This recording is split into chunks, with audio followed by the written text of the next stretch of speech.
નમસ્કાર વિદ્યાર્થી મિત્રો, હું મિતેશ રાજપૂત સ્વાગત કરું છું આપનું વેબ સંકુલમાં. તો વિદ્યાર્થી મિત્રો, દરરોજ સાંજે 7:30 વાગે આપણે લઈ આવીએ છીએ આપણા માટે પુનરાવર્તન સિરીઝ. અને પુનરાવર્તન સિરીઝમાં આપણે જે દરેક સ્ટેટ પીસીએસ છે એ સ્ટેટ પીસીએસના પીવાયક્યુઝ આપણે સોલ્વ કરાવતા હોઈએ છીએ. તો એ પુનરાવર્તન સિરીઝમાં આજે દિવસ છે ઇકોનોમીનો, અને ઇકોનોમીમાં આપણે જે વિદેશી વ્યાપાર છે એ વિદેશી વ્યાપારને શરૂ કર્યો હતો, ફોરેન ટ્રેડને, અને લાસ્ટ લેક્ચરમાં એના અમુક ક્વેશ્ચન્સને આપણે શું કર્યા હતા, જોયા હતા. એ જ વિદેશી વ્યાપારને આજે આગળ વધારીશું, બિકોઝ એક ઇમ્પોર્ટન્ટ ચેપ્ટર છે. ઘણા બધા શું કર્યા છે, આનાથી જે પીવાયક્યુ છે, પીવાયક્યુઝ કલેક્ટ થયા છે, તો એ બધા પીવાયક્યુ સોલ્વ કરવું છે. તો એના કારણે બીજા જે બાકી વધેલા પીવાયક્યુ છે એને બી જોઈ લઈએ, રાઈટ. પણ એ જોઈએ એના પહેલાં એક નાનકડી જે જાહેરાત છે હું તમારા સમક્ષ કરવા માંગીશ કે જીપીએસસીની તૈયારી માટે વેબ સંકુલ ખાતે એક નવી ઓફલાઈન બેચ એની જાહેરાત થઈ ગઈ છે, જેનું નામ છે નિષ્ઠા બેચ. એક નિષ્ઠા બેચ અમારી ઓલરેડી અત્યારે ચાલી રહી છે, રનિંગ છે. તો એટલા માટે આ બેચને મેં કીધું છે નિષ્ઠા 2.0, સેકન્ડ નિષ્ઠા બેચ છે. અને એક જીપીએસસી ફાઉન્ડેશન બેચ છે. અને ફાઉન્ડેશન બેચ તો આપને ખબર જ છે કે prelim plus men's plus interview સુધીની તૈયારી હોય છે, આપને કરાવવામાં આવે છે. આ બેચની વિશેષતાની જો વાત હું તમને કરું તો મોડ્યુલ આધારિત જે આપને શું છે તૈયારી છે, તૈયારી કરવાની છે. અને મોડ્યુલ આધારિત તૈયારી કઈ રીતે થાય છે એના માટે તમે આપણા ઇન્સ્ટાગ્રામ ચેનલમાં થોડી રીલ્સ બી જોઈ હશે, આપણે બનાવી છે કે કઈ રીતે મોડ્યુલમાં આગળ શું આપેલો હોય છે, કન્ટેન્ટ આપેલો હોય છે, પછી બ્લેન્ક પેજીસ આપેલા હોય છે જેમાં અમે ક્લાસ નોટ્સ લખાવીએ છીએ. એના પછી એ ટોપિકનું પીવાયક્યુઝ હોય છે, અને એના પછીના મોડલ ક્વેશ્ચન હોય છે પ્રિલિમના. એના પછી મેઇનનો પીવાયક્યુ હોય છે, અને મેઇન્સનો બી શું હોય છે, મોડલ ક્વેશ્ચન હોય છે. તો પ્રિલિમ પ્લસ મેન્સ બંનેની શું થઈ જાય છે, કમ્બાઇન્ડ નોટ્સ આપની એક જ સાથે પ્રિપેર થઈ જાય છે. અને આ રીતે દરેક સબ્જેક્ટના દરેક ટોપિકના મોડ્યુલ વાઇઝ શું કરવામાં આવે છે, તમને તૈયારી કરવામાં આવે છે. બાકી બીજી જે વિશેષતાઓ છે તો છે જ મોડ્યુલવાળી, કે ભાઈ શું થશે, ડાઉટ સોલ્વિંગ સેશન છે, સમયાંતરે ક્લાસ 1 અધિકારીઓ દ્વારા માર્ગદર્શન છે, હે ને, રાઇટિંગ્સ જે પ્રેક્ટિસ છે, મેન્ટરશિપ છે, જે એ બધું તો મળશે આપને. બટ જે કહેવાય ને કે મેઇન આપણો પંચ છે, આ પંચ આ છે કે ભાઈ દરેક ટોપિકને શું કરો, આપ મોડ્યુલમાં ડિવાઈડ કરીને પ્રોપર એમની ક્લાસ નોટ બનાવી દો, જેનાથી વિદ્યાર્થી શું કરી શકે, ક્લાસ નોટ પ્રિપેર કરીને આખું સિલેબસ છે, સિલેબસ કમાન્ડમાં લઈ શકે. અને કોઈ બી એક્ઝામ એકદમ જીપીએસસી 1-2માં તો નહીં જ આવે. ડીવાયએસઓ થઈ ગયું, એસટીઆઈ થઈ ગયું, ઇવન તલાટી, સીસી, રાઈટ, પીએસઆઈ, આવી બધી બી એક્ઝામ શું થઈ જાય, એની કવર થઈ જાય. બટ ઓબ્વિયસલી આપ ક્લાસ 1-2નું કવર કરશો તો ક્લાસ 3 તો કવર થઈ જ જાય છે. તો આ રીતે તમે એક હોલિસ્ટિક પ્રિપરેશન કરવા માંગો છો તો જોડાઈ શકો છો અમારી નવી જીપીએસસી ઓફલાઈન ફાઉન્ડેશન બેચમાં, જેનું નામ છે નિષ્ઠા 2.0. રજિસ્ટ્રેશન માટે તમે આપેલો QR કોડ છે સ્કેન કરી શકો છો. 15 સપ્ટેમ્બરથી આ બેચ શરૂ થઈ રહી છે. મોર્નિંગની બેચ છે, સવારે 8 થી 12 વાગ્યાનું. સરગાસણ ખાતે જે આપણું શું છે ક્લાસ છે, સરગાસણ ખાતેના ક્લાસમાં શું થશે, આ જે બેચ છે બેચ શરૂ થશે. વધારે માહિતી જો આપ આ બેચ વિશે લેવા માંગો છો તો આ આપેલ નંબર ઉપર આપ શું કરી શકો છો, જીવનમાં કોલ બી કરી શકો છો. ઓકે, તો ચલો આ માહિતીની સાથે આપણે શું કરીએ, હવે આપણે ભણવાની શરૂઆત કરી દઈએ. પહેલો ક્વેશ્ચન, ધ્યાનથી વાંચો ક્વેશ્ચનને. હું સાઈડમાં હટી જાઉં છું જેનાથી આપ પ્રોપરલી વાંચી શકો કે ઇમ્પોર્ટ કોટા અને ટેરિફ વચ્ચેનો મુખ્ય તફાવત શું છે. અચ્છા, કોટા કિંમત નિયંત્રિત કરે છે, જ્યારે ટેરિફ જથ્થો નિયંત્રિત કરે છે. કોટા જથ્થા પર મર્યાદા મૂકે છે, જ્યારે ટેરિફ કર દ્વારા આયાતને અસર કરે છે. બંને સંપૂર્ણપણે સમાન છે, બંને માત્ર નિકાસ માટે લાગુ પડે છે. ઓકે, આપે ક્વેશ્ચન જોયો. ક્વેશ્ચન જોવામાં શું છે, થોડું ટેકનિકલ છે, પણ બિલકુલ ટેકનિકલ છે નહીં. શબ્દથી શું થઈ જાય છે, ખબર પડી જાય છે. ભાઈ કોટા શું હોય છે, હંમેશા જથ્થો નક્કી કરે છે ને. અને ટેરિફ મતલબ ટેક્સ હોય છે.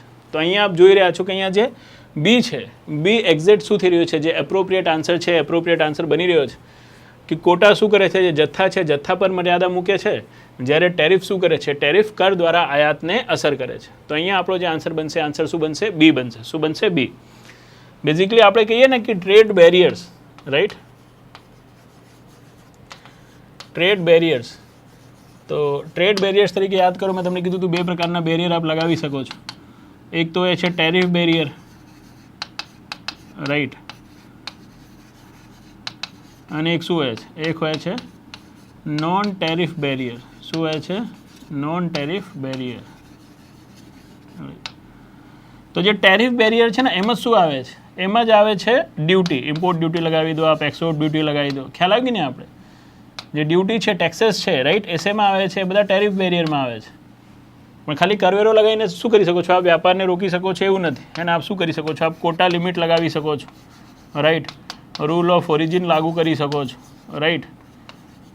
એની સાથે સાથે જીવનમાં તમે SPS measure sanitary and phytosanitary measure છે એ લાગુ કરી શકો છો, અને એ બધું શેમાં કન્વર્ટ થાય છે, કન્સિડર થાય છે તો નોન ટેરિફ બેરિયરમાં.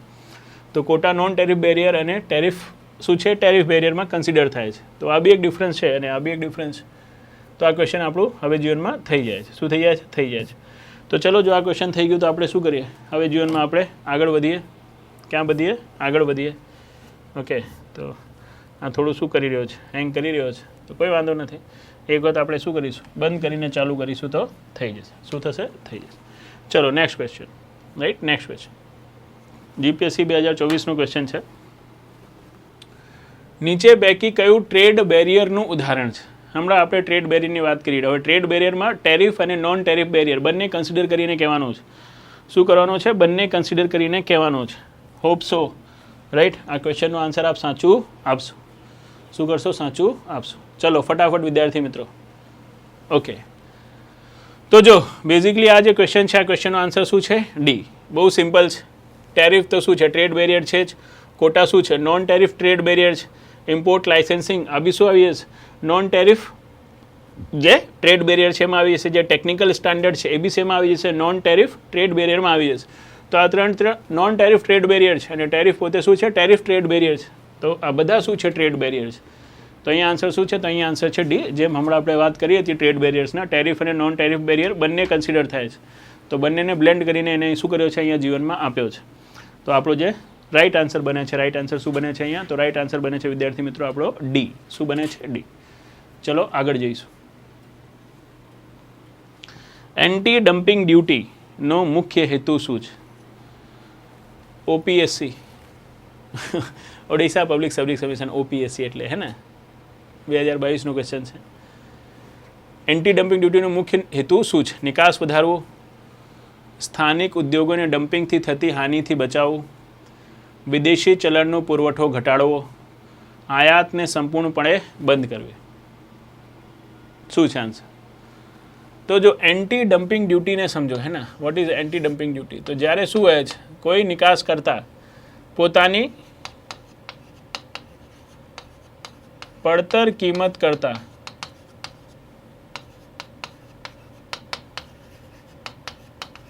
ઓછી કિંમતે વસ્તુની નિકાસ કરે છે તો એને શું કહેવાય છે? તો એને ડમ્પિંગ કહેવાય છે. શું કહેવાય છે ભાઈઓ? ડમ્પિંગ. હે ને? કોઈ નિકાસ કરતા શું કરે છે? પોતાની પડતર કિંમત કરતાં ઓછી કિંમત ઉપર નિકાસ કરે છે. સમજો તમે કોઈ એક વસ્તુનું ઉત્પાદન કરો છો, તમારું ઉત્પાદન ખર્ચ જ 10 રૂપિયા છે, પણ આપ બીજા દેશમાં શું કરી રહ્યા છો? અને 8 રૂપિયામાં વેચી રહ્યા છો. તો આ પ્રોસેસને કહેવાશે ડમ્પિંગ. શું કહેવાશે? ડમ્પિંગ. કે કચરાના ભાવે માલ ફેંકી રહ્યા છો. હવે તમે 8 રૂપિયામાં લોસ ખાઈને વેચી રહ્યા છો, ત્યાંના ઉત્પાદકો શું છે? એ લોકો લોસમાં ના વેચે, કેમ કે આપ તો ભાઈ શું કરો છો? મલ્ટિપલ દેશોમાં નિકાસ કરો છો. એક દેશમાં લોસ કરી દેશો તો ચાલશે, આપને બીજા 10 દેશથી તો પ્રોફિટ થશે જ. પણ એનો જે ડોમેસ્ટિક પ્રોડ્યુસર છે એ તો એ જ દેશમાં ધંધો કરી રહ્યો છે, અને ત્યાં બી એ લોસ ખાઈને વેચશે તો એને તો જીવન ખરાબ થઈ જશે. તમે આ રીતે ડમ્પ કરશો, એ તમારું કોમ્પિટિશન નહીં કરી શકે, અને નહીં કરી શકશે તો એ ઉદ્યોગ શું થશે? બંધ થઈ જશે. કાં તો તમે એ બંધ કરી દેશે, કાં તો તમે એનો ટેક ઓવર કરી લેશો, તમારી મોનોપોલી લઈ આવશો. જેમ શું કરી હતી પેપ્સિકો છે, કોકાકોલા છે, આવી ઠંડા પીણાની કંપનીઓએ ઇન્ડિયામાં કર્યું હતું. ડમ્પિંગ કરવા લાગ્યા, બહુ સસ્તા ભાવે વેચવા લાગ્યા, જેના કારણે આપણી જે શું છે, જે ઓરિજિનલ બ્રાન્ડ છે હે ને, થમ્સઅપ પહેલાં એક અલગ ઇન્ડિવિજ્યુઅલ બ્રાન્ડ હતું, કેમ્પાકોલા એક અલગ બ્રાન્ડ હતું, પાર્લેનું બી શું આવતું હતું? ઠંડા પીણા એક આવતો હતો, એનું નામ હું ભૂલી ગયો, સલમાન ખાન એની એડ કરતો હતો. રાઈટ. તો આ બધા શું થઈ ગયા? કાં તો બંધ થઈ ગયા, કાં તો ટેક ઓવર કરી લેવામાં આવ્યા.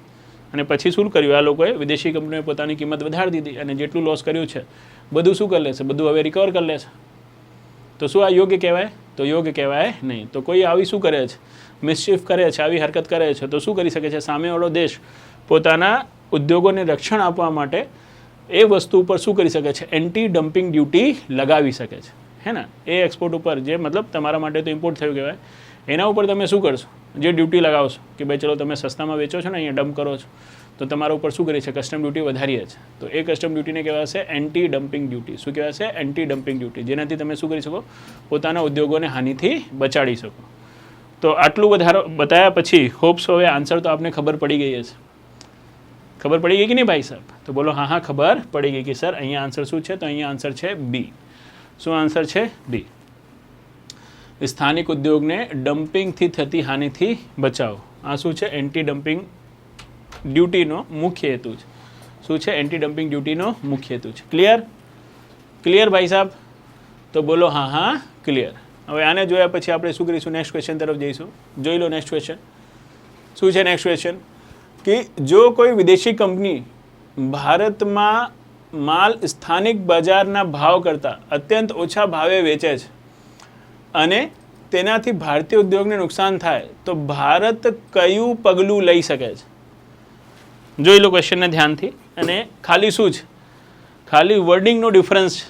ખાલી શું છે? વર્ડિંગનો ડિફરન્સ છે. સેન્ટર આઈડિયા એક જ છે. જે શું છે? આ છે એ શું છે? આ છે ઓપીએસસી અને એચપીએસસી, હે ને? સ્ટેટ પીસીએસ કમિશન સેમ જ ટોપિકથી ક્વેશ્ચન પૂછતા હોય છે.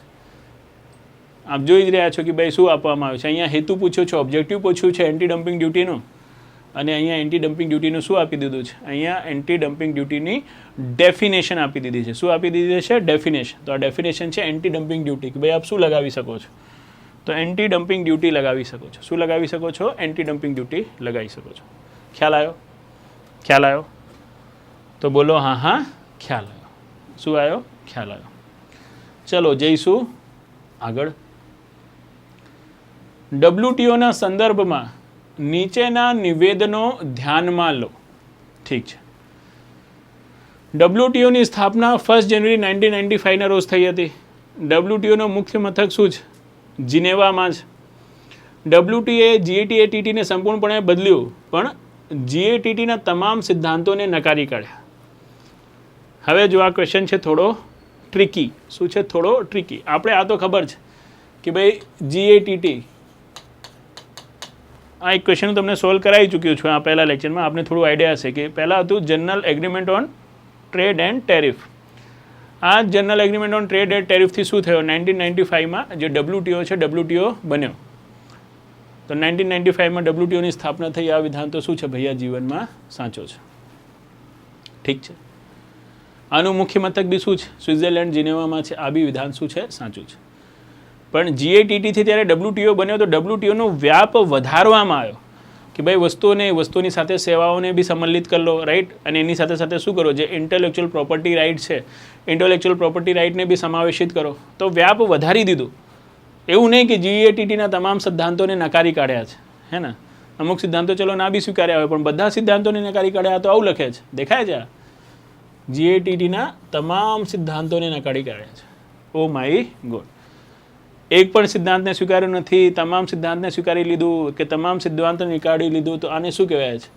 એને એગ્રેસિવ સ્ટેટમેન્ટ કહેવાય છે. અને જ્યારે બી એગ્રેસિવ સ્ટેટમેન્ટ હોય, હે ને? જ્યારે બી એગ્રેસિવ સ્ટેટમેન્ટ હોય તો એ મોસ્ટ ઓફલી શું હોય છે? મોસ્ટ ઓફલી ખોટું જ હોય છે. તો જો આ વાત સાચી છે કે ભાઈ એગ્રેસિવ સ્ટેટમેન્ટ મોસ્ટલી ખોટા હોય છે, તો આ થઈ ગયું ખોટો. તો અહીંયા આન્સર શું બનવું જોઈએ? તો અહીંયા આન્સર બનવું જોઈએ બી. શું બનવું જોઈએ? બી. તો અહીંયા આન્સર શું છે? તો અહીંયા આન્સર છે ભાઈ સાહેબ બી. માત્ર 1 અને 2. શું છે? માત્ર 1 અને 2. ખ્યાલ આવ્યો?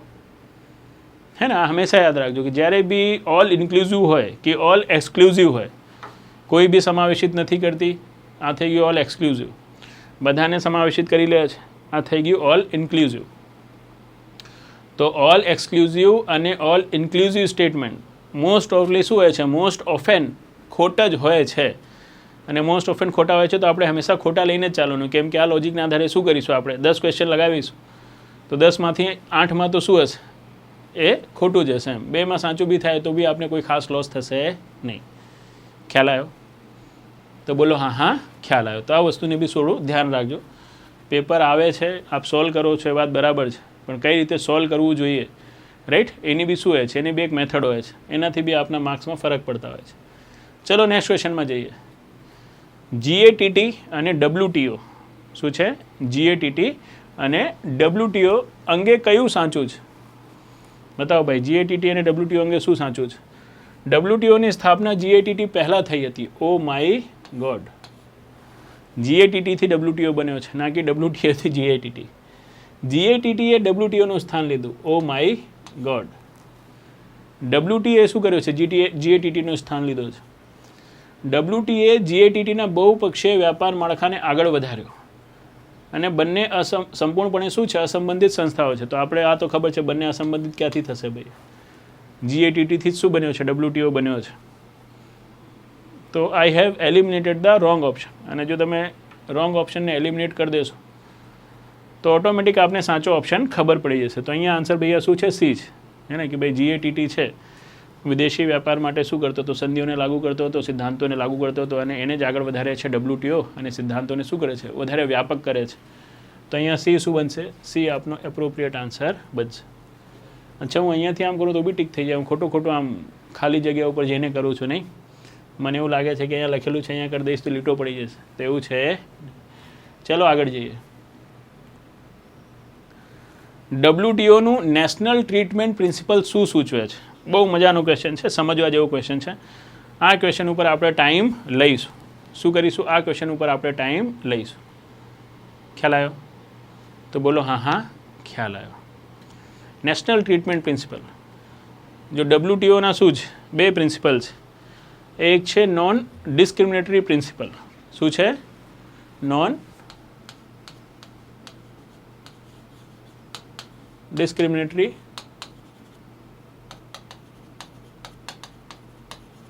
પ્રિન્સિપલ. રાઈટ. જે આપણું શું છે? Most favoured nation. ધ્યાનથી જોજો હો ને, મોસ્ટ ફેવર્ડ નેશન. જે આપણો મોસ્ટ ફેવર્ડ નેશનનો કોન્સેપ્ટ છે ને, નોન ડિસ્ક્રિમિનેટરી પ્રિન્સિપલ ઉપર છે. નોન ડિસ્ક્રિમિનેટરી પ્રિન્સિપલ મતલબ આ છે કે ભાઈ શું ના કરવું જોઈએ? તો કોઈ પણ દેશને વિશ્વના બીજા દેશો સાથે ભેદભાવ ના કરવું જોઈએ. હે ને, જો આપ કોઈ એક દેશને કોઈ છૂટ આપો છો, કોઈ એક દેશને કોઈ છૂટ આપો છો, તો એ છૂટનો લાભ શું મળવું જોઈએ? એ છૂટનો લાભ વિશ્વના બીજા દેશોને પણ મળવું જોઈએ. જો કોઈ દેશને આપ એક છૂટ આપો છો તો એનું લાભ શું મળવું જોઈએ? વિશ્વના બીજા દેશોને બી આપવું જોઈએ. અને આ જ કોન્સેપ્ટને આપણે શું કીધું? મોસ્ટ ફેવર્ડ નેશનનો કોન્સેપ્ટ કીધું. શું કીધું? મોસ્ટ ફેવર્ડ નેશનનો કોન્સેપ્ટ કીધું કે ભાઈ એક છૂટ જે આપણે કોઈ એક દેશને આપશો તો એ છૂટ શું થશે? WTOના બીજા મેમ્બરને ઓટોમેટિક મળવા પ્રાપ્ત થઈ જશે મોસ્ટ ફેવર્ડ નેશનના કોન્સેપ્ટ મુજબ. તો એ જે મોસ્ટ ફેવર્ડ નેશન છે ને, એ નોન ડિસ્ક્રિમિનેટરી પ્રિન્સિપલ ઉપર વર્ક કરે છે. પણ બીજું આવે છે એક પ્રિન્સિપલ WTOનો national treatment principle. Now what is national treatment principle? તો જો બહુ સિમ્પલ છે. શું છે? જીવનમાં બહુ સિમ્પલ છે. સમજો આ શું છે? તો સમજવાનું શું છે? આ શું જીવનમાં? ઇન્ડિયા. શું છે? ઇન્ડિયા. હવે ઇન્ડિયામાં શું કરે છે? ઇન્ડિયામાં સમજો એક કંપની છે ઠંડા, જેમ કે આપણી શું છે? જેમ કે આપણી દાવત જીરો છે. શું છે? દાવત જીરો સોડા કે દાવત જીરા સોડા. રાઈટ. તો દાવત જીરા સોડા અહીંયા રાજકોટમાં છે, બનાવીને જીરા સોડા વેચી રહી છે. ઠીક, ગુડ. હવે સમજો જીવનમાં શું છે? અફઘાનિસ્તાનની કોઈ કંપની છે. અફઘાનિસ્તાનની કંપની ઇન્ડિયામાં આવીને શું કરવા માંગે છે? એ જ સેગમેન્ટમાં વ્યાપાર કરવા માંગે છે. એ બી પોતાનું જીરા સોડા વેચવા માંગે છે. હવે એ પોતાનું જીરા સોડા ઇન્ડિયામાં વેચવા માંગે છે, તો એ તો થયો ઇમ્પોર્ટ. આના ઉપર તમે શું કરી શકો છો? ઇમ્પોર્ટ ડ્યુટી લગાવી શકો છો. શું કરી શકો છો? ઇમ્પોર્ટ ડ્યુટી લગાવી શકો છો. ચલો, એક વખત તમે ઇમ્પોર્ટ ડ્યુટી લગાવી લીધી. ઇમ્પોર્ટ ડ્યુટી લગાવ્યા પછી માલ શું થઈ ગયો? માલ આપની ટેરિટરીમાં એન્ટર કરી ગયો. પછી શું ના થવું જોઈએ? પછી આ માલ જોડે અને આ માલ જોડે, મતલબ ભારતના જીરા સોડા અને અફઘાનિસ્તાનના જીરા સોડા વચ્ચે ભેદભાવ ના થવું જોઈએ. હે ને? જો દાવત જીરા સોડા ઉપર આપ શું લગાવી રહ્યા છો? 40% GST લગાવી રહ્યા છો. રાઈટ. ઠંડા પીણા ઉપર GST કેટલી કરી દીધી છે? 40% કરી દીધી છે. તો આ અફઘાનિસ્તાનના જીરા સોડા ઉપર બી 40% જ GST લાગવી જોઈએ. પછી એમાં એવું નહીં કરવાનું કે આમાં 60% GST લાગશે. ખ્યાલ આવ્યો? એને કહેવાય છે નેશનલ ટ્રીટમેન્ટ. શું કહેવાય છે? National treatment. કે ભાઈ અમારા દેશમાં એક વખત પ્રોડક્ટ એન્ટર થઈ જાય, જ્યાં સુધી એન્ટર નહીં થયું ત્યાં સુધી આપણે કસ્ટમ ડ્યુટી લગાવવાનો અધિકાર છે. પણ એક વખત કસ્ટમ ડ્યુટી લગાવી લીધું, એના માર્કેટને એક્સેસ આપી દીધું તમે, તો જો એને માર્કેટનું એક્સેસ આપી દીધું છે તો તમારા પ્રોડક્ટ અને એના પ્રોડક્ટ વચ્ચે શું ના કરો? ભેદભાવ ના કરો. સ્થાનિક સ્તર ઉપર શું રાખો? સેમ જ નીતિ રાખો. એને કહેવાય છે નેશનલ ટ્રીટમેન્ટ. શું કહેવાય છે? National treatment. આ છે. હવે જોઈ લઈએ અહીંયા આજે 4 શું આપેલો છે? 4 અહીંયા આપણને ઓપ્શન આપેલો છે. આ 4 ઓપ્શનમાં કયો ઓપ્શન શું કરે છે? બેસ્ટ સેન્સ ક્રિએટ કરે છે. હે ને? કોઈ જરૂર નથી જે શબ્દોમાં તમને કીધું છે એ શબ્દોમાં લખેલું હોય. હંમેશા શું કરવાનું? હંમેશા સેન્સ લેવાનું. એમ કે જે આપણે સમજ્યા છે એનું બેસ્ટ સેન્સ કયા સેન્ટેન્સમાં નીકળી રહ્યો છે. તો વિદેશી માલને દેશમાં પ્રવેશવા ના દેવો. ના ના, આ તો ખોટી વાત છે. આયાતી માલને બજારમાં પ્રવેશ્યા પછી સ્થાનિક સમાન માલની સરખામણીમાં ભેદભાવપૂર્ણ વ્યવહાર ના કરવો. આ થોડો સેન્સ ક્રિએટ કરી રહ્યો છે. અને થોડું શું? સેમ ટુ સેમ એ જ સેન્સ ક્રિએટ કરી રહ્યો છે જે મેં તમને અહીંયા બતાવ્યો છે. કે એક વખત તમારી ટેરિટરીમાં આવી ગયું પછી આપ શું ના કરો, ડોમેસ્ટિક પ્રોડક્ટ જોડે અને એના જોડે ભેદભાવ ના કરો, બંને માટે સરખી નીતિ રાખો. જ્યાં સુધી તમારા બજારમાં નહીં પ્રવેશ્યું ત્યાં સુધી તમે કસ્ટમ ડ્યુટી લગાવો, પણ લગાવી દીધું, લઈ લીધું હોય, તમારા બજારમાં આવી ગયું છે તો એક જ નીતિ રાખો. પણ જોઈ લઈએ કોઈ નીચેનો સેન્ટેન્સ આના કરતાં વધુ તો સેન્સ ક્રિએટ નહીં કરી રહ્યો. માત્ર સ્થાનિક ઉત્પાદકોને સબસિડી આપવી નહીં ભાઈ, તમામ આયાત પર સમાન ટેરિફ લગાવો તો નહીં ભાઈ. તો અહીંયા બી જ આપનો શું બનશે? એપ્રોપ્રિએટ આન્સર બનશે. શું બનશે? બી જ આપનો એપ્રોપ્રિએટ આન્સર બનશે. તો અહીંયા ભાઈઓ આન્સર છે બી. શું આન્સર છે? બી.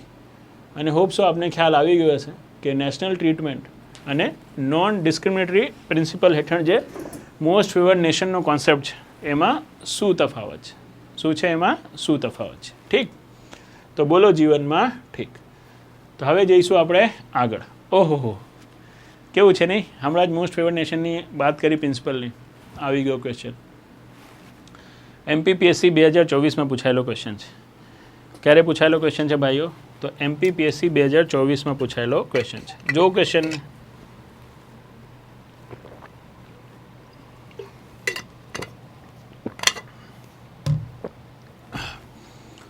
શું કહી રહ્યો છે ક્વેશ્ચન? તો ક્વેશ્ચન કહી રહ્યો છે મોસ્ટ ફેવર્ડ નેશન પ્રિન્સિપલ અંગે કયો સાચો છે? MFN પ્રિન્સિપલ માટે કયો સાચો છે?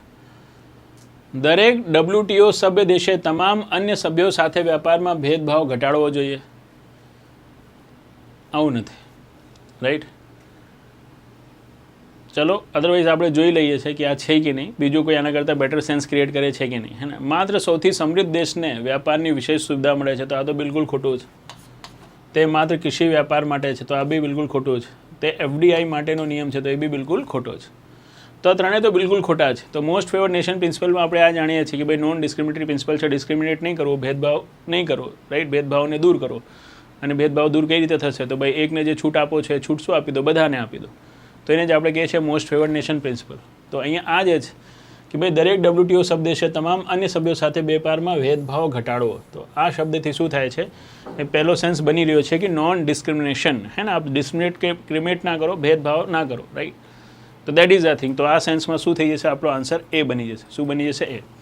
મેં કીધું ને કે ઘણી વખત એવું હોય છે કે ભાઈ આપણે જે સમજ્યા છીએ, જે વર્ડ્સમાં આપણે યાદ રાખ્યું છે, સેમ એ જ વર્ડ્સમાં ક્વેશ્ચન ના હોય. આ તો ક્વેશ્ચન છે ને આપણે ફસાવશે, પણ આપણે જીવનમાં ફસાવીશું, મતલબ આપણે જીવનમાં ફસાઈશું નહીં. કેમ કે આપણને ખબર છે કે ભાઈ મને શું કરવાનું છે? બેસ્ટ ઓફ 4 લેવાનો છે. બેસ્ટ ઓફ 4 મતલબ 4 ઓપ્શનમાં જે બિલકુલ સત્ય હોય એવું જરૂરી નથી, સત્યની સૌથી નજીક હોવું જોઈએ. તો જે બેસ્ટ સેન્સ ક્રિએટ કરશે, રાઈટ, એ શું બનશે? એ જ આપનો આન્સર બનશે. અને અહીંયા એ બેસ્ટ સેન્સ અહીંયા ક્રિએટ થઈ રહ્યો છે મોસ્ટ ફેવર્ડ નેશનનો, અને એના કારણે શું છે? એના કારણે આ જ આન્સર છે, રાઈટ? રાઈટ. તો જીવનમાં રાઈટ. ચલો જઈશું આગળ. ક્યાં જઈશું? તો આગળ. WTOમાં ટ્રિપ્સ મુખ્યત્વે કયા ક્ષેત્ર સાથે સંબંધિત છે? ઘણી વખત આપણે નામ સાંભળ્યું છે ટ્રિપ્સ સંધિ. કઈ સંધિ? ટ્રિપ્સ સંધિ. Trade related aspects of intellectual property rights. TRIPS. ટ્રિપ્સનું પૂરું નામ?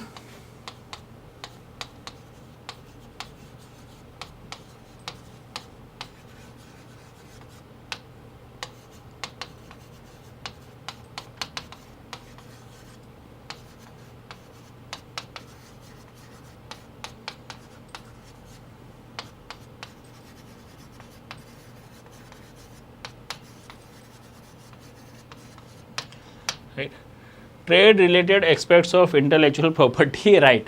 ખાલી ટ્રિપ્સનું પૂરું નામ બી જાણી લો ને તો બી આન્સર દેખાઈ રહ્યો છે.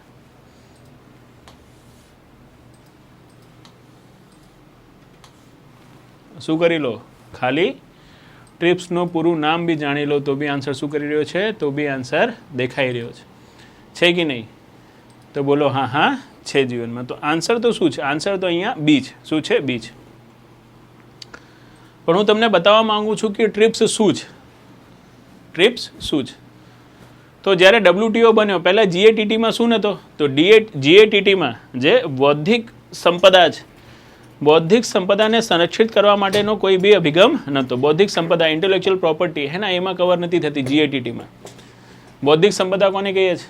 તો જે વ્યક્તિના મગજની પેદાશ હોય છે ને, તમે તમારા મગજનો ઉપયોગ કરીને કોઈ વસ્તુની શું કરી છે? શોધ કરી છે, કઈ વસ્તુ બનાવી છે, એનું કોપી કોઈ બીજો માંગી લે, નોટ માંગી લે મતલબ મારી લે, તો પછી તમને શું નહીં મળશે? તમને તમારા શ્રમનો વળતર નહીં મળશે. જેમ કે સમજો મેં બહુ શોધ કરીને શું કરી, એન્ટી કેન્સર ડ્રગ બનાવી, પછી એની ફોર્મ્યુલા શું કરી લે, બીજી કંપની ચોરી કરી લે, તો મારે આ વર્ષના રિસર્ચનો તો કોઈ મતલબ જ નહીં નીકળશે ને. તો શું કહેવાશે? શું ચોરી થઈ? તો જીવનમાં મારી જે ઇન્ટેલેક્ચ્યુઅલ પ્રોપર્ટી છે, ઇન્ટેલેક્ચ્યુઅલ પ્રોપર્ટી મતલબ મારી જે બૌદ્ધિક સંપદા છે એની ચોરી થઈ. તો જે રીતે આપની ભૌતિક સંપદાની કોઈ ચોરી કરે છે કે ભાઈ આપની કાર છે, મકાન છે, દુકાન છે, ચલો મકાન તો ચોરી નહીં કરી શકે, રાઈટ, કાર છે, સોનું છે, મકાન બી ચોરી કરી લે, પોતાના નામ ઉપર રજિસ્ટર કરાવી લે, તો શું કરશે? આ તમારી ભૌતિક સંપત્તિ છે. આ ભૌતિક સંપત્તિની ચોરી થાય છે તો આપ એના ઉપર કેસ કરી શકો છો, સામેવાળાથી વળતર માંગી શકો છો.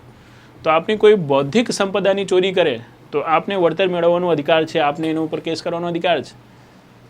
આ અભિગમ લાવવામાં આવ્યો WTOમાં કે ભાઈ ઇન્ટેલેક્ચ્યુઅલ પ્રોપર્ટીને બી સંરક્ષણ આપવું જોઈએ. હવે ઇન્ટેલેક્ચ્યુઅલ પ્રોપર્ટીને કઈ રીતે સંરક્ષણ આપવામાં આવશે એના માટે અલગ અલગ શું થઈ, અલગ અલગ વસ્તુઓની વાત થઈ એમ કે ભાઈ ચલો શું છે, જે આર્ટિસ્ટિક વસ્તુઓ છે એ આર્ટિસ્ટિક વસ્તુ ઉપર આપણે શું આપીશું? કોપીરાઇટ આપીશું, હે ને. જેમ કે તમે જીવનમાં કોઈ ફિલ્મ બનાવો છો કે કોઈ નોવેલ લખો છો, રાઈટ, કોઈ ડિઝાઇન ક્રિએટ કરો છો, તેના ઉપર તમને શું મળે છે? તો એના ઉપર તમને કોપીરાઇટ મળે છે. શું મળે છે? કોપીરાઇટ મળે છે.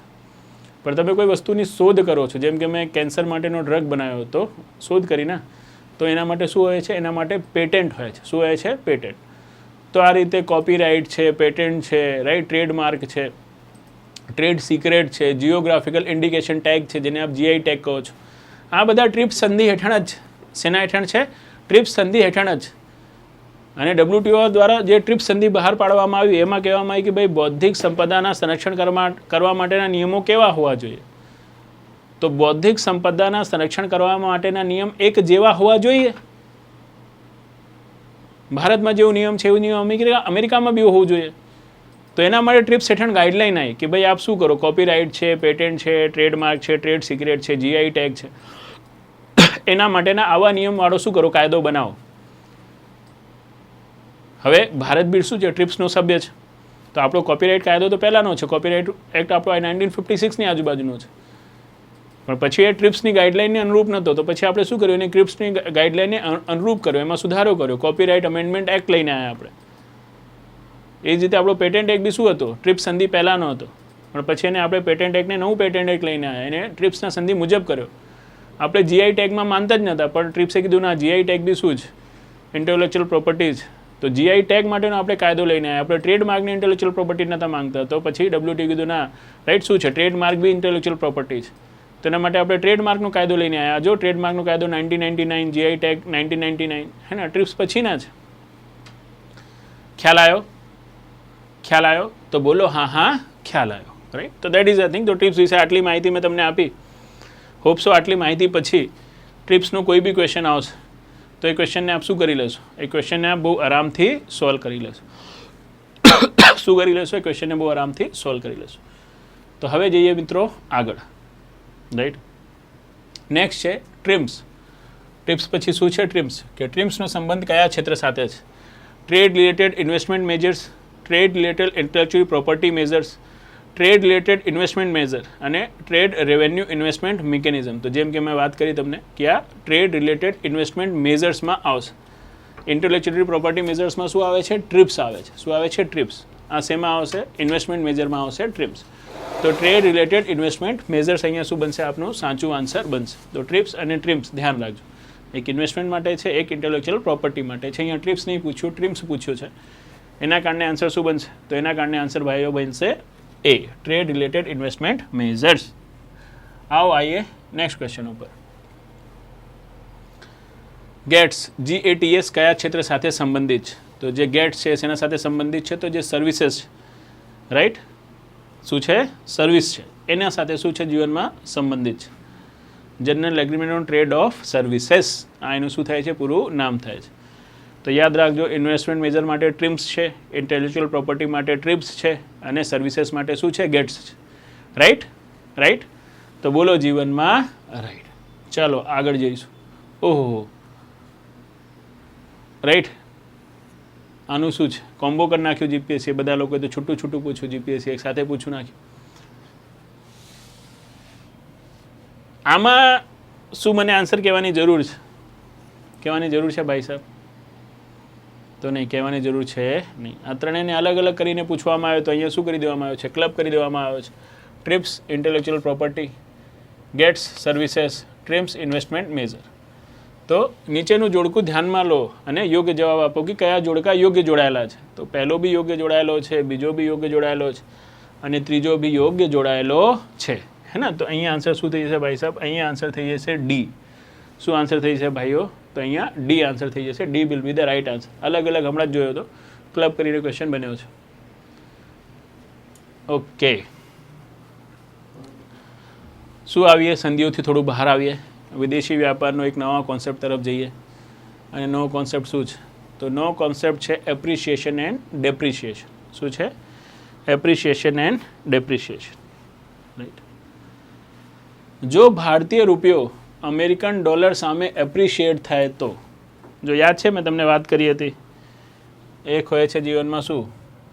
એક હોય છે જીવનમાં રૂપિયાનો ઘસારો.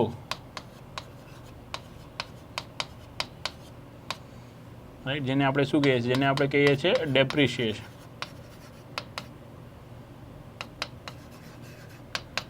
અને એક હોય છે રૂપિયાનો સુધારો. રાઈટ, જેને આપણે શું કહીએ છીએ? જેને આપણે કહીએ છીએ એપ્રિશિએશન. પછી એક હોય છે રૂપિયાનું અવમૂલ્યન, જેને આપણે શું કહીએ છીએ? જેને આપણે કહીએ છીએ ડિવેલ્યુએશન. અને એક હોય છે રૂપિયાનો પુનઃ મૂલ્યાંકન, જેને આપણે શું કહીએ છીએ? જેને આપણે કહીએ છીએ રીવેલ્યુએશન.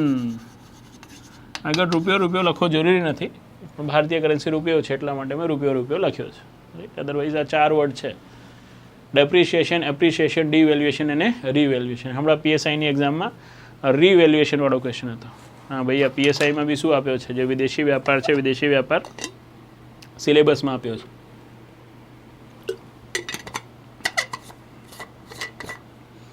શેમાં આપ્યો છે? જે વિદેશી વ્યાપાર છે, વિદેશી વ્યાપાર સિલેબસમાં આપેલો છે. ખ્યાલ આવ્યો? તેમાં ક્વેશ્ચન હતો. હોપ સો આ 4 વસ્તુ આપ સમજતા હશો. જ્યારે ફ્લોટિંગ એક્સચેન્જ રેટ હોય છે, ફ્લોટિંગ એક્સચેન્જ રેટ મતલબ શું હોય છે?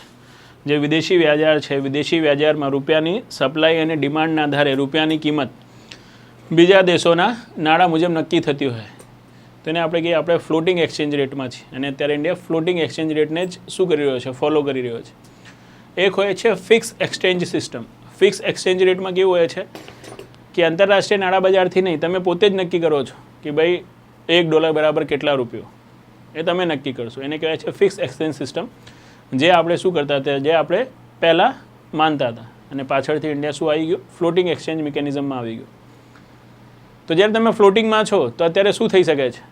વિદેશી નાણાંની સાપેક્ષ રૂપિયાની કિંમત ઘટી શકે છે, અને ઘટે તો એને ડેપ્રિશિએશન કહેવાય, ઘસારો કહેવાય. જેમ કે અત્યારે થઈ રહ્યો છે. $1 બરાબર 85 રૂપિયા હતો અને ઘસાતા $1 બરાબર શું થઈ ગયું? 97 રૂપીસ થઈ ગયો. તો શું થઈ રહ્યો છે? તો થઈ રહ્યો છે રૂપિયાનો ઘસારો. પણ જો ઊંધું થાય, $1 બરાબર 97 રૂપીસ છે, પણ 60 રૂપિયાની કિંમત વધે અને $1 બરાબર 80 રૂપિયા થઈ જાય, તો આપણે કહીશું આ થઈ રહ્યો છે રૂપિયાનો સુધારો. હે ને? એપ્રિશિએશન. આ શું થઈ રહ્યો છે? આ વિદેશી નાણાં બજારમાં રૂપિયાના ડિમાન્ડ અને સપ્લાયના આધારે થઈ રહ્યો છે. રૂપિયાની જો ડિમાન્ડ વધશે તો એપ્રિશિએશન થશે, રૂપિયાની જો સપ્લાય વધશે તો ડેપ્રિશિએશન થશે. બટ ફ્લોટિંગની જગ્યાએ જો તમે ફિક્સ રેટમાં છો તો તમે પોતે નક્કી કરશો કે ભાઈ $1 બરાબર કેટલા રૂપિયા. તો તમે કીધું હોય કે $1 બરાબર શું છે? 40 રૂપિયા છે. પણ પછી તમે કહો કે હવે $1 બરાબર શું છે? 60 રૂપિયા છે. તો વિદેશી નાણાંની સાપેક્ષ તમે શું કરી? ઘરેલું નાણાંની કિંમતમાં ઘટાડો કર્યો. તો એને કહેવાય છે ડિવેલ્યુએશન. હે ને? મેં મારી શું કરી? કરન્સીને ડિવેલ્યુ કરી વિદેશી કરન્સીની સામે. પણ હું કહું કે ભલે $1 બરાબર 40 રૂપીસ હતો, પણ હવે $1 બરાબર 20 જ રૂપિયા થશે. તો મેં શું કરી? મેં વિદેશી નાણાંની સામે પોતાની કરન્સીને રીવેલ્યુ કરી. શું કરી? રીવેલ્યુ. તેને કહેવાય છે પુનઃ મૂલ્યાંકન. તો રીવેલ્યુએશન, ડિવેલ્યુએશન દેશ પોતે કરતો હોય છે, પણ ઘસારો અને સુધારો તો ફ્લોટિંગ એક્સચેન્જમાં ઓટોમેટિક થતો હોય છે. ખ્યાલ આવ્યો? તો ઓપ્સો આ 4 ટર્મ આપની શું થઈ ગઈ છે? આ 4 ટર્મ આપની એકદમ ક્લિયર થઈ ગઈ છે. શું થઈ ગઈ છે? એકદમ ક્લિયર થઈ ગઈ છે. તો જો ક્લિયર થઈ ગઈ છે તો હવે શું પૂછ્યું છે? એપ્રિશિએશન. તો એપ્રિશિએશનમાં શું થશે? વિદેશી નાણાંની સાપેક્ષ ભારતની રૂપિયાની કિંમત છે, કિંમત સુધરશે. અને જ્યારે બી ભારતના રૂપિયાની કિંમત સુધરશે તો શું થશે ભૈયા?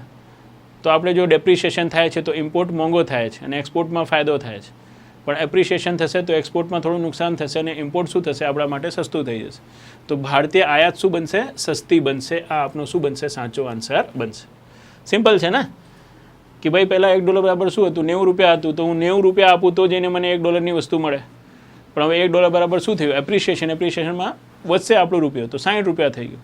તો હવે 60 રૂપિયા આપી દઈશ તોય જ $1ની વસ્તુ મળી જશે. તો મારા માટે તો આયાત સસ્તી બની ગઈ ને, છે કે નહીં? તો બોલો હા હા છે. શું છે, હા હા છે. તો દેટ ઇઝ ધ થિંગ. તો શું આવશે, તો જે બી છે, બી આન્સર આવશે. શું આન્સર આવશે ભાઈ, બી. તો અહીંયા આન્સર રહેશે બી. શું આન્સર રહેશે, બી. ચલો હવે જઈશું આગળ.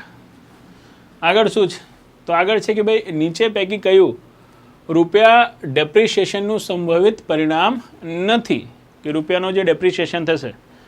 હવે રૂપિયાનો જે ડેપ્રિશિએશન છે એ તો આપ સમજી ગયા ને કે કોને રૂપિયાનો ડેપ્રિશિએશન કહેવાય છે. વિદેશી નાણાંની સાપેક્ષમાં શું થાય છે, ઘરેલું નાણાંની કિંમતમાં ઘટાડો થાય છે, એને જ આપણે શું કહીએ છીએ, એને જ આપણે ડેપ્રિશિએશન કહીએ છીએ. તો જો ડેપ્રિશિએશન થશે તો આયાત શું થશે, મોંઘી થશે. હા ભૈયા મોંઘી થશે, કેમ કે એપ્રિશિએશનથી સસ્તી થતી હતી, તો ડેપ્રિશિએશનથી મોંઘી થશે. એક્સપોર્ટ કોમ્પિટિટિવનેસમાં સુધારો થશે. હા ભૈયા સુધારો થશે, કેમ કે નિકાસ મારી સસ્તી બની રહી છે. ઓછી કિંમતમાં બી હું નિકાસ કરી શકું છું, બીજા દેશને કોમ્પિટિશન આપી શકું છું. ઇમ્પોર્ટ બિલ પર દબાણ આવશે. હા ભૈયા દબાણ આવશે, કેમ કે આયાત મોંઘો થઈ રહ્યો છે. વિદેશી માલ ભારતીય ખરીદદારો માટે સસ્તો થાય. તો જો આ થાય તો આ ના થાય, આ થાય તો આ ના થાય. આપણે ખબર છે આ તો થઈ જ રહી છે, તો આ થશે નહીં. વિદેશી માલ તો ભારતીય માલો માટે, વિદેશી માલ તો શું થઈ જશે, ભારતીય લોકો માટે ખરીદવો સસ્તો નહીં, મોંઘો થઈ જશે ને. જો શું થશે, ડેપ્રિશિએશન થશે. તો કેમ કે આયાત શું થશે, આયાત જીવનમાં મોંઘી થઈ જશે. શું થઈ જશે, આયાત જીવનમાં મોંઘી થઈ જશે. તો અહીંયા ભાઈઓ એક્ઝેક્ટ આન્સર શું આવે છે, ડી. કેમ કે પૂછ્યું છે કયો સંભવિત પરિણામ નથી. તો આ તો સંભવિત પરિણામો છે જ, તો કયો નથી, તો ભૈયા ડી નથી. કયો નથી, તો જીવનમાં ડી નથી. આવો જઈશું આગળ. ફોરેન એક્સચેન્જ રેટ એટલે શું? એક્સચેન્જ રેટ કોને કહેવાય છે, એક દેશની ચલણને બીજા દેશની ચલણમાં વ્યક્ત કરેલો ભાવ, એને શું કહેવાય છે, એને જ કહેવાય છે એક્સચેન્જ રેટ. તો ભૈયા અહીંયા આન્સર બનશે એ. શું બનશે આન્સર, તો અહીંયા આન્સર બનશે એ. તો A will be the right answer. Which is the right answer, A will be the right answer. કહેવાની જરૂર નથી. આટલું હમણાં floating exchange rate, fix exchange rate આ બધું જાણતા હોય તો એક્સચેન્જ રેટની ડેફિનેશન તો જાણતા જ હોય ને જીવનમાં ભાઈ. ઓ માય ગોડ, આ શું છે, એસ એના ઉપર 2 લીટી એવું નહીં. આ શું છે, આ ડોલરનો સિમ્બોલ છે. કોનો સિમ્બોલ છે ભાઈ સાહેબ, ડોલરનો. તો $1 બરાબર 80 રૂપિયા હતો. શું હતો, $1 બરાબર 80 રૂપિયા. એની સાપેક્ષ હવે શું થઈ ગયું, $1 બરાબર 85 રૂપિયા થઈ ગયું. તો ભારતીય રૂપિયાનું શું થયું, બહુ સિમ્પલ છે, પ્રેક્ટિકલી આપણે દેખાઈ રહ્યો છે.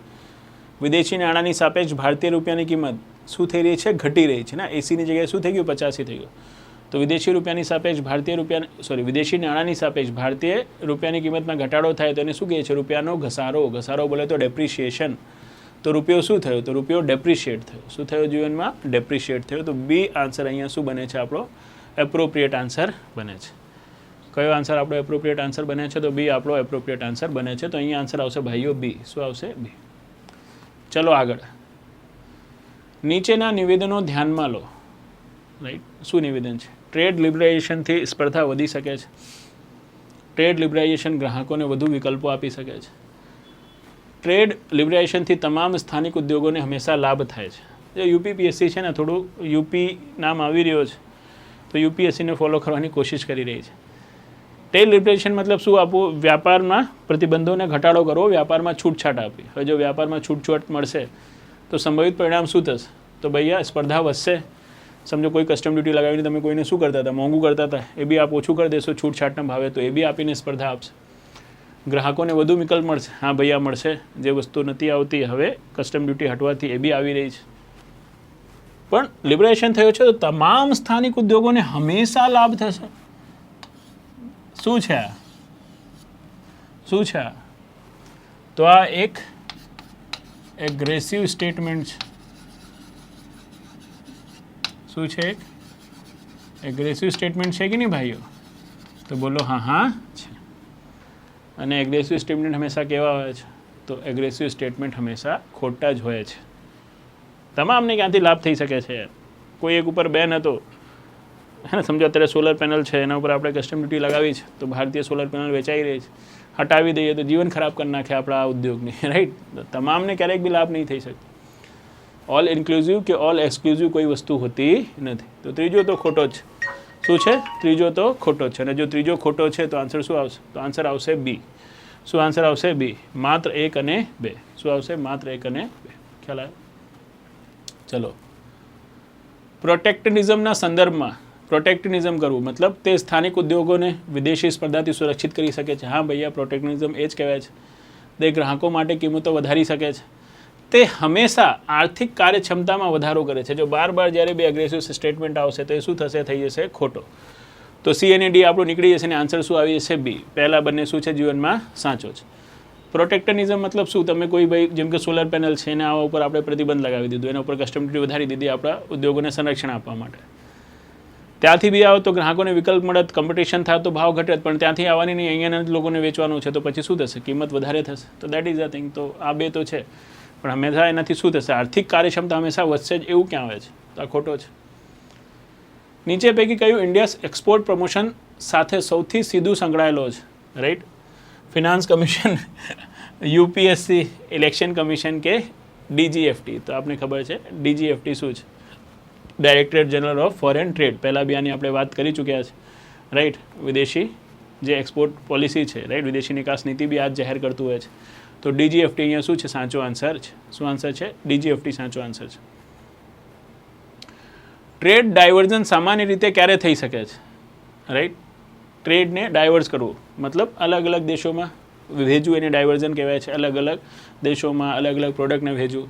તો કસ્ટમ યુનિયન પ્રિફરન્શિયલ ટ્રેડ એગ્રીમેન્ટના કારણે વ્યાપાર વધુ કાર્યક્ષમ દેશમાંથી ઓછા કાર્યક્ષમ સબ દેશ તરફ વળી જાય, દેશની નિકાસ સમૂળપણે બંધ થાય, ચલણનું મૂલ્ય વધે કે જીડીપી જીવનમાં શું થાય? ઘટે. તો અહીંયા સીધું આન્સર મળી રહ્યું છે કે આન્સર એ છે. સંપૂર્ણપણે નિકાસ બંધ દેશો તો શું ડાયવર્ઝન થશે? હે ને, અહીંયા જઈ રહ્યો તો બીજી જગ્યાએ ક્યાંથી જવા લાગશે? ચલણનું મૂલ્ય વધવાથી કે જીડીપી ઘટવાથી નહીં. હે ને, ટ્રેડ એગ્રીમેન્ટ્સના કારણે શું થશે?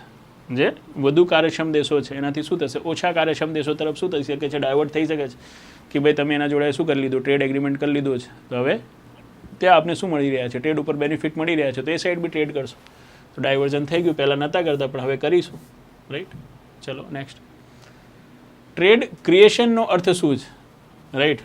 મોંઘા સ્થાનિક ઉત્પાદનને બદલે વધુ કાર્યક્ષમ સભ્ય દેશ પાસેથી આયાત થવી, આયાત સંપૂર્ણપણે બંધ થવી, હે ને, માત્ર નિકાસમાં ઘટાડો કે ચલણની કિંમતમાં ઘટાડો. હવે આવા ઓપ્શન સેટ કરે તો આન્સર સીધું ખબર પડે કે એ છે કે ભૈયા ટ્રેડ ક્રિએશન મોંઘા સ્થાનિક ઉત્પાદનને બદલે શું કરી રહ્યા છે? વધુ કાર્યક્ષમ સભ્ય દેશ પાસેથી આયાત કરી રહ્યા છે, ટ્રેડ ક્રિએટ કરી રહ્યા છે.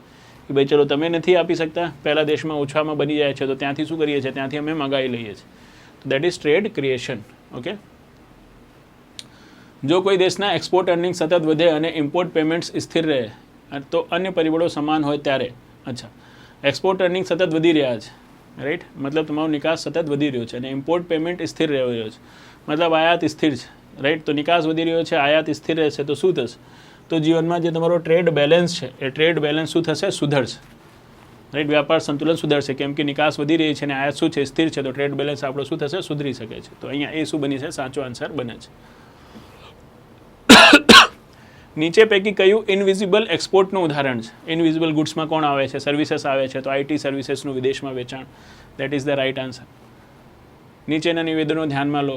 માલની નિકાસ બેલેન્સ ઓફ ટ્રેડમાં સામેલ હોય છે. તો હા ભૈયા, વિઝિબલ ગુડ્સ એકાઉન્ટ આવે જ છે બેલેન્સ ઓફ ટ્રેડમાં. આઈટી સર્વિસીસ નિકાસ કરંટ એકાઉન્ટમાં સામેલ થઈ શકે છે. તો હા ભૈયા, ઇનવિઝિબલ ગુડ્સ એકાઉન્ટ કરંટ એકાઉન્ટનો ભાગ છે તો સામેલ થઈ શકે છે. એફડીઆઈ કરંટ એકાઉન્ટનો ભાગ છે તો નહીં, ક્યાં ભાગ છે? એફડીઆઈ કેપિટલ એકાઉન્ટનો ભાગ છે. તો હવે આનાથી જ મળી જશે, આટલાથી જ મળી જશે. 1-2 સાચા છે, ત્રીજો શું છે? ખોટો છે. તો ત્રીજો અહીંયા છે, રાઈટ. ત્રીજો અહીંયા છે. આ બે ગયા તો હવે એ અને ડી જોવું પડશે. રેમિટન્સ કરંટ એકાઉન્ટ સાથે સંબંધિત છે. તો હા, રેમિટન્સ ઇનવિઝિબલ ગુડ્સ એકાઉન્ટ્સમાં આવે છે અને ઇનવિઝિબલ ગુડ્સ એકાઉન્ટ કરંટ એકાઉન્ટમાં આવે છે. તો બી આન્સર બનશે. શું આન્સર બનશે? બી. આ મેં તમને કરાવી દીધું છે આ ફોર્મેટ, એના કારણે અહીંયા આપણે સ્પીડમાં કરી દીધું. તો અહીંયા આન્સર બનશે આપણો શું? તો અહીંયા આન્સર બનશે આપણો બી. શું બનશે? બી. તો વિદ્યાર્થી મિત્રો, આ હતું આજનું આપણું session. Hope so you have enjoyed the session. ઘણી બધી નવી વસ્તુની ચર્ચા કરી આપણે. એના ટ્રિપ્સ થઈ ગયો, ટ્રીમ્સ થઈ ગયો, ગેટ્સ થઈ ગયો, કે પછી જીવનમાં નેશનલ ટ્રીટમેન્ટ થઈ ગયો, કે પછી નોન ડિસ્ક્રિમિનેશન પ્રિન્સિપલ થઈ ગયો. હોપ સો તમે બધી વસ્તુઓ શું આવી ગઈ છે? ખ્યાલ આવી ગઈ છે. અને જેમ મેં તમને કીધું કે અમારી એક નવી શું થઈ રહી છે જીપીએસસી ઓફલાઈન ફાઉન્ડેશન બેચ 15 તારીખથી શરૂ થઈ રહી છે, જેની વિશેષતા મોડ્યુલ વાઇઝ તૈયારીની સાથે છે. કઈ રીતે આમાં તૈયારી કરવામાં આવશે ડિટેલમાં આપણે શું કરી તમને શરૂઆતમાં જાણકારી આપી. 15 સપ્ટેમ્બરથી શરૂ થઈ રહી છે. 8 થી 12 શું છે સવારનો એનો ટાઈમ છે. સરગાસણ ખાતે શરૂ થઈ રહી છે. જરૂરથી તૈયારી કરવા માટે જોડાજો. તમે તૈયારી કરી લીધી હોય તો તમારા સિબ્લિંગ્સને કે તમારા રિલેટિવ્સ જેની બી તૈયારી કરવું હોય એને શું કરજો, જીવનમાં શેર કરજો, રાઈટ. અને પોતાના પરિવારની તબિયતનું ધ્યાન રાખજો અને ખૂબ ખૂબ ખુશ રહેજો. આ સંદેશની સાથે હું મિતેશ રાજપૂત આજના લેક્ચરને સમાપ્ત કરું છું. Thank you very much.